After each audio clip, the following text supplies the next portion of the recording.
Hello, this is Chala Dincoy, CEO and founder of The Repositioning Expert. Welcome to another edition of my podcast, Polish My Pitch, The Deep Dive. We are deep diving with my new friend, Peter. Peter, why don't you introduce yourself to us and how you help others in this world? Sure, happy to. So I'm a serial entrepreneur, Chala, and I think that's a really nice way of saying a masochist, someone who loves jumping into the fire over and over again to burn themselves. So I've started up and collected a lot of businesses over the years. Today, I think I'll talk to you more about what I do with my book, Honest to Greatness, and the consulting and workshops and keynotes I do there. And really that stems out of the fact that 99% of business problems are personal problems in disguise. It took me 10 years to figure that out. And once I did, I figured out that if people can't be honest with themselves, about what's going on in the world, what's going on with the people around them, whether they're lying to themselves or not in a variety of ways, then they can actually never get over those big self-limiting beliefs and roadblocks that so often set entrepreneurs back. So now I work with entrepreneurs around the world to help them understand how strategic, brutal honesty can actually help them change their life and change their business to get into honest alignment with who they really are and what they really want. So, Peter, I love that honesty. I mean, your hook, the honesty guy, as a one-liner gal myself who does elevator pitches for a living. I love that. It's very memorable. Now, is the honesty sometimes just that they don't know what they don't know? So even if they're honest and they want to be honest, they just don't recognize the block? Yeah, I'll give you the shortest answer I can to that, which is most people, when they figure out that I do this kind of work, they're like, well, I mean, I'm honest, right? I'm an honest person. And honesty is kind of like self-awareness. Like if you have to say I'm self-aware, that probably means you're not self-aware, right? Honesty works in much the same way. So, step one is really redefining what honesty even is. We all know it doesn't mean just blurting out what we think and feel all the time, right? That just makes you a jerk. It doesn't make you honest. So I stratify in the book and in my workshops, honesty into three different tiers. And just very quickly there, honest about the community, what's going on around you, what's going on in the industry, what's going on in our society, honest with and about the others around you. Those are two different things. Sometimes we need to be honest with people. Other times we need to be honest about them, about their biases, their ego, their self-limiting beliefs. And finally, getting honest with yourself, with your own ego, with your own outlook on the world, with how we've constructed our worldview and the big cornerstone assumptions that can trip us up. Sometimes, to your point, that is illuminating a blind spot. Other times we know we're lying, right? We just need that encouragement to think a little bit differently, to begin to shift our habits and how we behave. So how do people systemize this honesty in organizations? Yeah, I mean, that's a huge question, right? I literally did a 3-hour workshop yesterday, and I'm doing a 2.5-hour workshop tomorrow on exactly that. But I will say the main thing from a business owner standpoint, right, is to remove the self from the equation. Most entrepreneurs go into business with this idea that, I'm going to create a cash flow and I'm going to have all these employees and they're going to do all the work. But when push comes to shove, they're actually shoving others aside so that they can be the one leading the front. They're the ones working 12-hour days. And so part of it is just stepping back in to be like, wait a second, what are we here to do? Did you forget what this journey was actually supposed to be and where you were trying to go, and beginning to separate those things. So that's like the really broad brushstroke. And then how do we do that? Well, it's going to take a lot longer than 20 minutes to kind of walk through all the frameworks, but I talk about them in my book for sure. And so these clients that you're doing these workshops for, what kind of industry or company is like in love with this idea of honesty and wants to bring that to their organization? Yeah, that's a good question because, and this is something my wife said to me early on. She's like, the people that read your book and take interest in this, like, aren't those the people who are honest enough to know that there's probably more honesty yet to be had? It's sort of a self-fulfilling prophecy, right? And she had a great point. And that's exactly what I see. Like the people who say, oh, I don't need this, I'm already honest. Those are the people, Chala, that need it more than anyone else, right? Now convincing them something else. So I've had some wonderful organizations, EO, Vistage, and a bunch of, corporate clients who have embraced this. It was already a little piece of their culture, and they really wanted everyone in the culture to be rowing in the same direction, to understand that when we let politics come into play, when we let our egos get in the way of what's right. I think of Quicken Loans, who has a cultural code around, it's not about who's right, it's about what's right? It's like little shifts like that can make a massive difference in organizational performance. It should be surprising, by the way, that this comes back to like a lesson we learned when we were 4 years old. Honesty is the best policy. Like, seems kind of stupid, but I am as shocked as anyone to realize that this stuff really does work. And it's just so universal to every industry, really any organization that wants to achieve something without having all those, dishonest roadblocks come into play. Can you talk about some, we are both business people. So how does this translate? Take me through like a before and after, if you will, of the weight loss, kind of before honesty and after honesty, after an organization has been through the program. What are some of the results that people can expect? Well, of course, there are multiple pieces to it, but with any transformation, there's a lot of pain. And, as with any metamorphosis, a butterfly doesn't look anything like a caterpillar.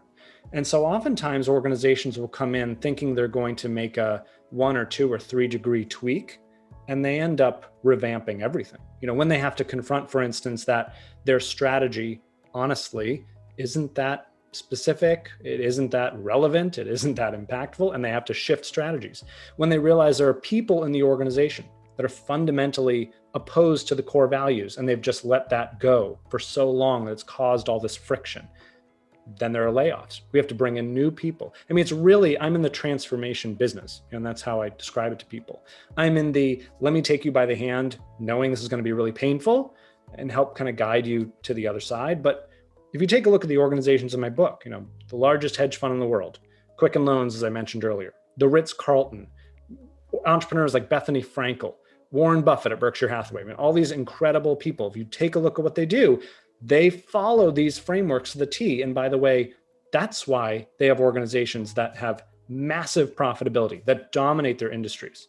And that's an important point, Chala. Look, I think people should be honest. I think they should be moral and ethical and all that crap. This is not an ethics book. That's not what I'm talking about here. I'm talking about weaponizing this stuff so that, to your question, you can make all those big seismic changes that take an organization from stuck and in the middle of the pack to really innovative and leading. Does an example come to mind of a client that you've helped do that? Oh my gosh, there's so many. Let me pick a small one, because I think that can best illustrate all these little roadblocks that we have in our heads that we don't even realize, right? I was working with a client once. He had built a technology. It was a physical piece of equipment that bolted onto water pipes at utility companies. And it was so much better at reading the water flow that utility companies would actually save like hundreds of thousands of dollars because they were overpressurizing the pipes, right? So he came to me, he's like, this is great, it saves companies a lot of money, I want to grow it. I said, all right, let's build a sales plan around it, right? It's a very specific list of water companies. We know where they are. We can send them an email. We can call them. Let's build a program, day 1, day 2, day 3. And he was like, no, Peter, no, I can't do that. I was like, okay, what do you mean you can't do it? He's like, I'm not going to cold call those organizations. I was like, okay, why? He said, because people cold call me. I hate when they cold call me. I'm not going to be that guy. I'm not going to cold call anyone. I said, okay, I hear you. Let's, unpack that a little bit. You have clients now? He's like, yeah, I have clients now.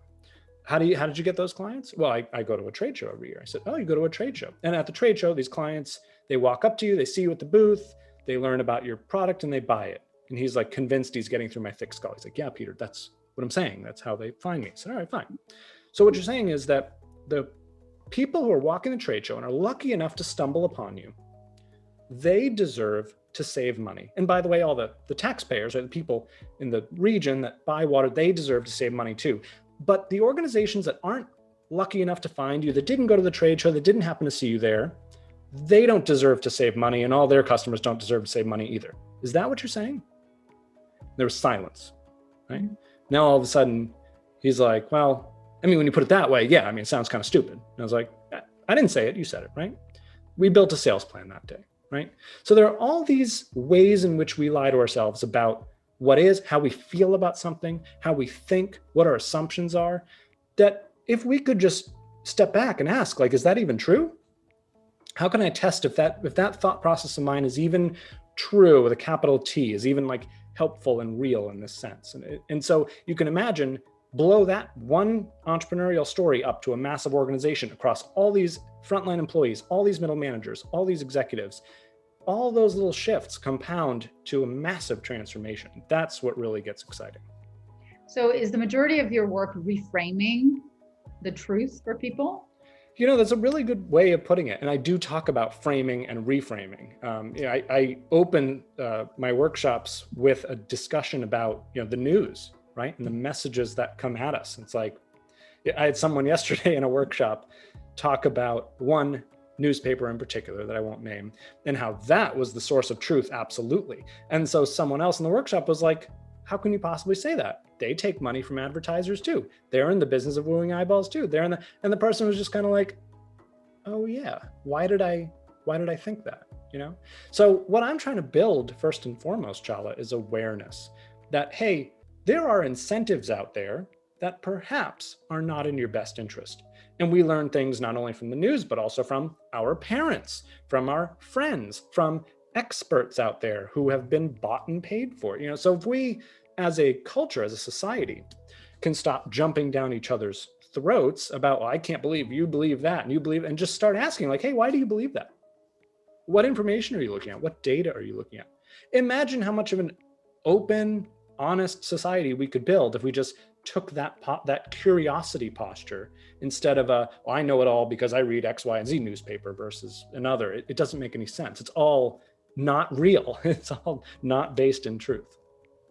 I mean, that brings up another point for me is one person's truth the other person's truth, and is truth malleable? Totally. Yeah. And the answer is yeah, right? There is no, it's funny. I read several years ago now, there was a great article in one of the science magazines, because I'm that cool, right? I'm really outing myself as a dork at this point.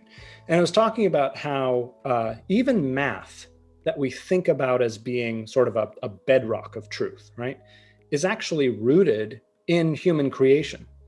It's one of those sort of weird, like, tree falls in a forest things where like we made up math. So if we're flawed and we don't kind of understand all the laws of the universe, and we have this sort of bedrock that's not exactly rooted in truth either, how can we base all these assumptions on that? So it was a weird kind of mind meld kind of issue. But it just goes to prove the point that we humans are walking around with what we think is reality.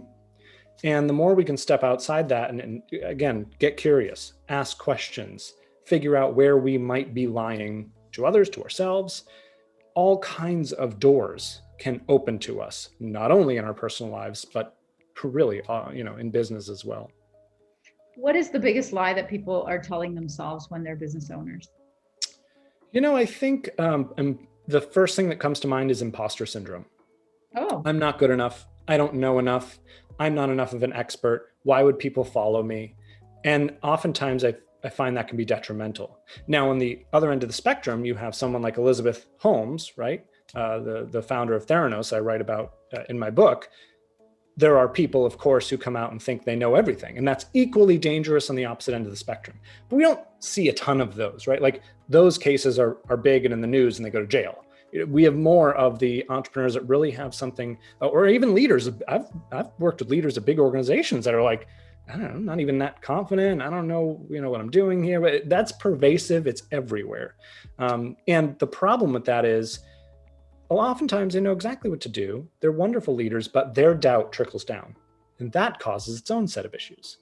So, again, building awareness, getting honest about these things, these thought processes, these beliefs, how they impact people. That's, it's really wrapped up in the same kind of ball of wax. So, we're nearing the end of our wonderful time together, but what advice do you have for business owners to start this process? Yeah. One of the best things they can do is just to start having open dialogue and to introduce honesty to their culture. I talk a lot about there's a difference between being honest and being honest about being honest. And what I mean by that is if I am a leader and I am hearing this and I'm like, oh yeah, I want everyone to be honest in my culture. So I'm going to go into work tomorrow and I'm going to tell Sandra, hey Sandra, that report you made was real crap. Yeah, I want you to redo that. Man, I'm being honest. This is fantastic. Like that's not helpful. Instead, we need to ask permission, right? Imagine a leader going into their culture and saying, I realize there are probably a lot of things I'm lying about. Could be the way I manage, could be our strategy, could be the way we interface with customers. I don't know. But can we agree as a team to all help out, to all be more honest with each other? Would that be okay? Can we do that without offending anyone? Because we don't want to do that. We just want to open dialogue. And what that sort of approach does, Chala, is everyone goes, oh, well, you can be honest with me. I can handle it, right? Ego barrier goes down. Whereas in the first example, ego barrier goes up and we're defensive and no one's listening anymore. So, all these sort of ways of communicating, and you could argue, and I've had people say like, Peter, this is sort of like managing egos 101. And it's like, yeah, we don't manage people, we manage egos. And the sooner we realize that and build sort of bowling alley lanes around it, the better we can do. How can people reach you?